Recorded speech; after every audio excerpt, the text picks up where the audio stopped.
വയനാട് ആവേശത്തിലേക്ക് കടന്നു പോകുന്നു. ഇഞ്ചോടിഞ്ച് പോരാട്ടം വയനാട്ടിൽ നടക്കുമെന്ന് ഇടതുപക്ഷം വാദിക്കുമ്പോൾ കോൺഗ്രസ് പറയുന്നു വൻ ഭൂരിപക്ഷത്തിൽ രാഹുൽ ഗാന്ധി വിജയിക്കും എന്നുള്ളത്. ആ മഹാപ്രഖ്യാപനം AK ആന്റണിയിലൂടെ കടന്നു വരുമ്പോൾ കൂടെ മലയാളിയായ KC വേണുഗോപാലും കോൺഗ്രസ് വക്താവ് രൺദീപ് സിംഗ് സുർജേവാലയും ഉണ്ടായിരുന്നു.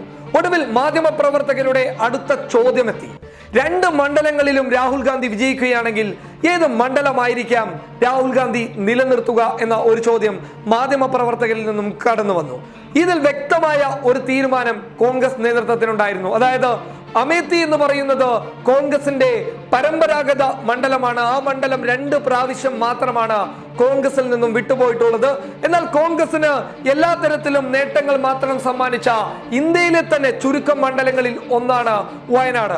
ആ വയനാടും അമേത്തിയും ഈ 2 മണ്ഡലങ്ങളും കോൺഗ്രസിന് വലിയ പ്രത്യേകതകൾ സമ്മാനിച്ച മണ്ഡലങ്ങളാണ്. അതുകൊണ്ട് തന്നെ ഈ 2 മണ്ഡലങ്ങളിൽ നിന്ന് ഏത് മണ്ഡലം തിരഞ്ഞെടുക്കുമെന്ന് ചോദിച്ചപ്പോൾ രൺദീപ് സിംഗ് സുർജേവാല പറഞ്ഞു അമേത്തി തന്നെയാണ് രാഹുൽ ഗാന്ധി നിലനിർത്തുക എന്ന്.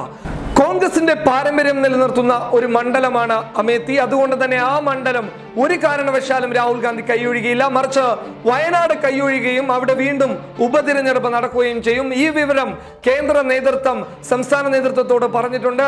ഈ വിവരം അവരിലേക്ക് എത്തിയിട്ടുണ്ട് എന്നുള്ളതാണ് രൺദീപ് സിംഗ് സുർജേവാല മാധ്യമങ്ങളോട് പറഞ്ഞിട്ടുള്ളത്. അതുകൊണ്ട് തന്നെ അമേത്തിയിലും വയനാടിലും വിജയിച്ചു കഴിഞ്ഞാൽ അമേത്തി കൈയൊഴിയാതെ അമേത്തി നിലനിർത്തുകയും വയനാട് കൈയൊഴിയുമെന്നുള്ള റിപ്പോർട്ടുകളാണ് വരുന്നുള്ളത്. മറ്റൊരു കാര്യം എന്ന് പറയുന്നത് അമേത്തി കൈയൊഴിയാതിരിക്കാനുള്ള ഒരുപാട് കാര്യങ്ങളുണ്ട്. ഒന്ന്, പരമ്പരാഗതമായിട്ട് കോൺഗ്രസിന്റെ ഒരു പാരമ്പര്യം അവിടെ നിലനിൽക്കുന്നുണ്ട്. അത് മാത്രമല്ല, മറ്റൊരു കാര്യം എന്ന് പറയുന്നത് അവിടെ ശക്തമായിട്ടുള്ള ഒരു തിരഞ്ഞെടുപ്പ്, ഒരു മത്സരം അവിടെ നടക്കുന്നുണ്ട്. അതായത് സ്മൃതി ഇറാനിയുമായി തമ്മിൽ BJPയുടെ പ്രവർത്തകരൊക്കെ വലിയ രീതിയിൽ വാദിക്കുന്ന ഒരു കാര്യമാണ് സ്മൃതി ഇറാനി പ്രാവശ്യം അമേത്തിയിൽ വലിയ ഭൂരിപക്ഷത്തോടെ വിജയിക്കുമെന്നുള്ളത്.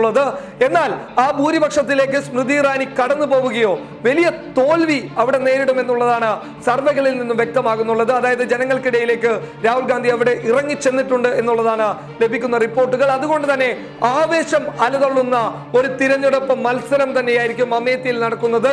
എന്നാൽ കേരളത്തിലെത്തുമ്പോൾ ഇടതുപക്ഷത്തിനെതിരെ മത്സരിക്കുന്നു എന്നുള്ള കാര്യവും ശ്രദ്ധിക്കപ്പെടേണ്ട മറ്റൊരു കാര്യമാണ്. അതായത് ദേശീയ തലത്തിൽ സഖ്യമായി നിൽക്കുന്ന ഇടതുപക്ഷത്തോട് കേരളത്തിൽ മത്സരിക്കുന്നു എന്നുള്ള ഒരു കാര്യവും എടുത്തു പറയേണ്ടതാണ്. എന്നാൽ പോലും വയനാട് കൈയൊഴിയും എന്നുള്ള ഒരു തീരുമാനത്തിലെത്തിയിരിക്കുകയാണ് കോൺഗ്രസിന്റെ ദേശീയ നേതൃത്വം. ഈ വിവരം കേരളത്തിലെ കോൺഗ്രസ് നേതൃത്വത്തോട് കൈമാറിയതിന് പിന്നാലെയാണ് ഈ വിഷയവുമായി ബന്ധപ്പെട്ടിട്ടുള്ള വാർത്തകൾ കടന്നു വന്നത്. News desk public Kerala.